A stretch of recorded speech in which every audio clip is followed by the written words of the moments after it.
Welcome to our Savvy series. I'm Catherine Magana here with Rachel Ivanovich. And today we want to have a discussion on year-end portfolio tune-up and how to position yourself for 2026. And yes, Rachel, we are thinking 2026, not 2024 or 2025 anymore. What year am I in? Right? My goodness, what day is it? So we thought it was a good time as we're kind of wrapping up the end of the year. We're mid-November right now. We have tons of holidays coming up and just kind of thinking about next year and kind of some things we could do between now and the end of the year to, one, maximize some benefits this year, but also start preparing for next year. And so we thought this would be a good time to kind of start looking at the year end. And I think between November and December is always a good time to revisit a lot of different areas. And, sometimes there's bonuses or there's some things that come up towards the end of the year that perhaps you weren't aware of or didn't know about. So it's definitely important to consider. And it's a great time of year to review what goals you set at the beginning of the year, because we did start the year off with, okay, what's our word for the year? And what are our goals? And what do we actually want to accomplish this year, personally and professionally and financially? So did you do your annual checkup with your doctor? You know what? I did have back in, I think it was August. Is when I had, so you didn't skip that. No. So people shouldn't skip their portfolio review either, because that's important. Yeah. Well, and as we reflect back now in 2025, there were some new tax laws and there are a lot of big changes, the Tax Cuts and Jobs Act, and it was just, there were some things that were really unclear earlier this year, and even from looking at the estate planning side of things and some of those things, those things that we thought were going to sunset. Actually, now we have some new rules for 2026 too. It's good to actually be going into 2026 knowing what the tax rules are going to be, at least for the next couple of years. Yeah. And so let's jump in. Let's talk about year end and what you should be doing and thinking about. Yeah. So I think it's a good time to think about should there be any strategic rebalancing? Obviously, if you're invested and you have a financial plan, your investments are probably invested a certain way. You may have a mix of stocks or bonds or alternatives and cash.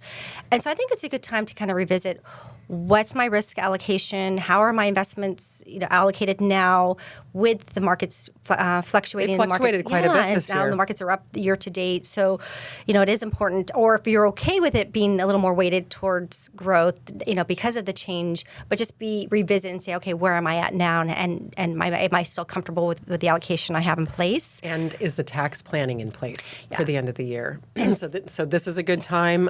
I think you mentioned tax loss harvesting and rebalancing. Yep. So if your portfolio is up, it's time to look and see, do you have any losers? Yep. Which a lot of people don't. I know. I have conversations a lot, and I'm like, it's but then you still have to look. Okay, what can we do? Are there some things that we can do, or are there any? I know one of the things you talk about a lot is when you look at their tax returns. Occasionally, there's those tax loss carry forwards, which absolutely. I mean, we do get lots of new clients, and that's the first place I look is their Schedule D. So you can look in your tax return, go to Schedule D. Basically, it'll show you, do you have any short-term carryovers? Do you have any long-term carryovers? Then everything nets, so gains and losses all net. Yeah. So they're called tax attributes. So just keep in mind, check your tax return to make sure you may or may not have those. Yeah, because here, and if we don't know about that, and then we're obviously going to do some maybe some tax loss harvesting in the accounts, but we should know about those. Or if you change tax advisors, you absolutely want to bring that copy of your tax return with you so that new tax advisor knows that you have those tax attributes that can help you in the future. Mm-hmm. So let's talk a little bit about how that works. So if you have some appreciated stock and you have a big gain and maybe you have a lot, maybe it's a higher percentage of the portfolio, then, because it's grown so much, perhaps you take a little bit off the table. And if you do that, then you look at, okay, what other investments do I have that potentially have some losses, and so you can offset those. And those are for more of your taxable accounts, like your trust or individual or joint accounts. And so that's something where, once again, you're looking at your gains and your losses, and you're really trying to harvest those so you don't have to pay taxes. And some of the things that I'm seeing as well when we're on the topics of gains and losses is a lot of clients have had elderly parents pass away recently. And their parents have owned real estate and maybe the family home, which gets what's called a stepped-up basis when the parent passes away and you inherit it. And with all of the realtor fees and other fees, there's sometimes a loss when the estate sells off that house, which when you close the estate, those losses pass out to you as the person who inherited that property. So if you do have investments, stocks, and appreciated assets that have increased, maybe that's a strategic way to use those losses to offset those gains. And then once again, if it's an IRA or Roth or a deferred account, we're not, and we may want to revisit your allocation, but we're not in those particular accounts because there's a tax deferred. That doesn't play count. into this, yes. But Yes. I just want to clarify that. And then perhaps you can share when you do these potential tax loss harvesting techniques in taxable accounts with individual positions. Do you want to talk a little bit about the wash? Yes, absolutely. Because oftentimes, so you're doing the tax planning and you have some gains and you look at the portfolio, you look at the positions, you look for wherever the losses are. So you sell those off to offset, but maybe you want to buy back those positions. In your portfolio, you have to wait at least 30 days. Actually, I think it's like 32 days. There's like a day on each side. So just make sure you're waiting to buy back positions because otherwise you can't deduct those losses. Correct. It's called wash sale. Yes. Yeah. Okay, so then we think it's a good time to, like Rachel alluded to earlier, what were my goals this year? And maybe you're at a different place. Now we're at the end of the year. Have your life goals changed? Are you now, is retirement a little bit closer in the horizon? Or is there any other things that are coming up potentially that we need to revisit? And I think this is a good time. You'd want to start doing your planning and goals right now for next year so you can start off the new year. And I love checking those things off my list. Did I do everything I said I was going to do this year? Nice. Yeah. And what about your portfolio being in alignment with your goals? And so that's where it makes sense to look at what's the purpose of what are your goals, what's your plan, and how are your investments invested. So are you looking for income off of your investments? Are you looking for growth? So there's we do position the investments for clients depending on what's the purpose of their money and what we're trying to accomplish. And so there's a lot of different strategies we put in place. And if it's already in place and your goals change, then we may have to revisit.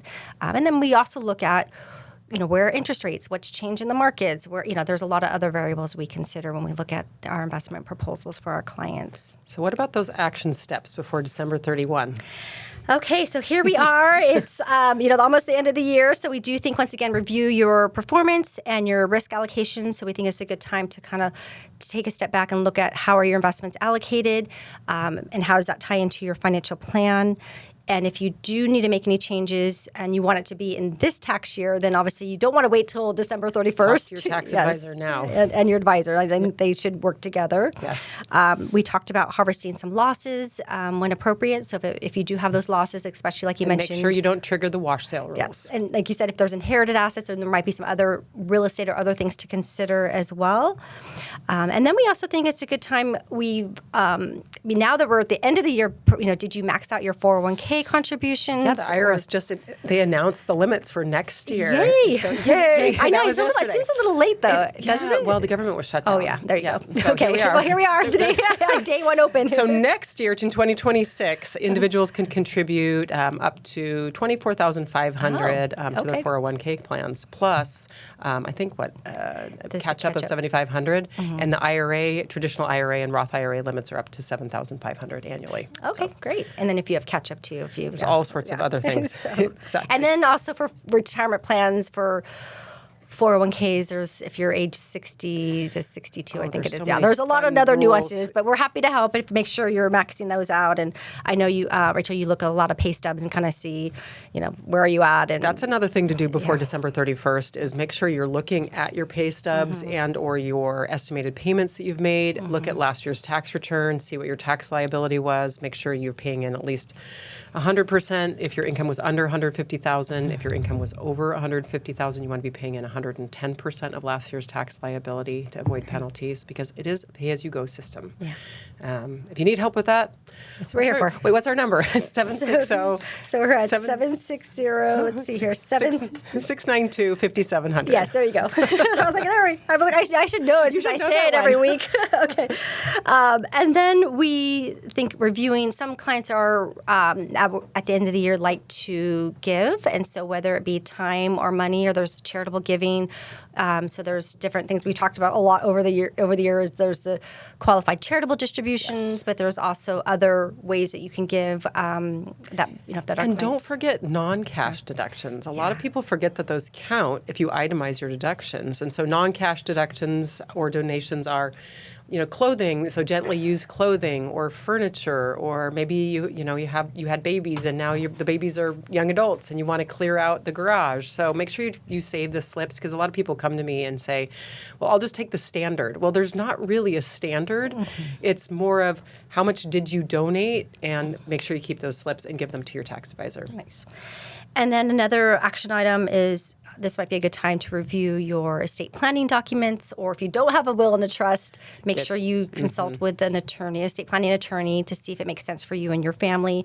But with that, it never hurts to review your trust and your wills, because things change. I mean, That's right. there's divorces, there's deaths, there's new kids, there's grandkids. I mean, there's a lot going off to college. and age differences. So sometimes it's important maybe to take a step back and say, okay, do I want to make any changes? Or are there some things that might want to be reviewed Is again? it too late to do a Roth conversion? It's not too late, but there is some tax planning involved with that. And a Roth conversion is basically where you're moving some money from IRA to Roth. And when you do that, depending And why on how would much you do that, Catherine? If you do that, there's tax consequences for the amount that you move over. However, some clients like it because once it's moved to the Roth account after 5 years, and there's some other requirements, but it grows tax deferred and comes out tax free.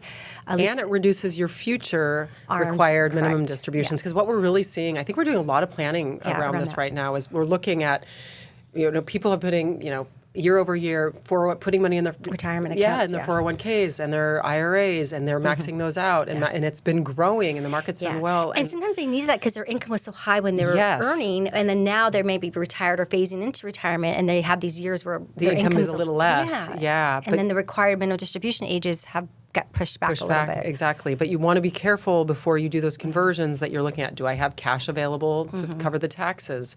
Am I triggering the Medicare surcharge if you're within a couple of years of receiving Medicare? So, there are a lot of considerations. And sometimes when people think, I should do that because I heard about it, but the reality is it doesn't make sense for everybody, but it is definitely a great planning tool for the right situation. Yes.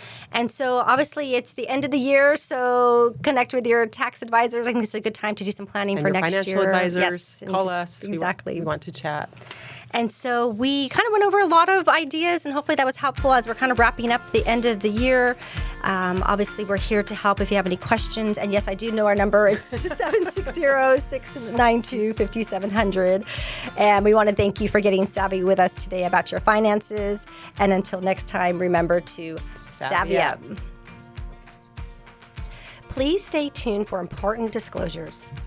The opinions expressed in this program are for general informational purposes only and are not intended to provide specific advice or recommendations for any individual or any specific security.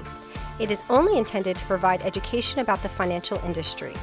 To determine which investments may be appropriate for you, consult your financial advisor prior to investing. Any past performance discussed during this program is no guarantee of future results, and the indices referenced for comparison are unmanaged and cannot be invested into directly. As always, please remember investing involves risk and possible loss of principal capital. Please seek advice from a licensed professional. Savvy Woman Wealth Management is a registered investment advisor with the SEC.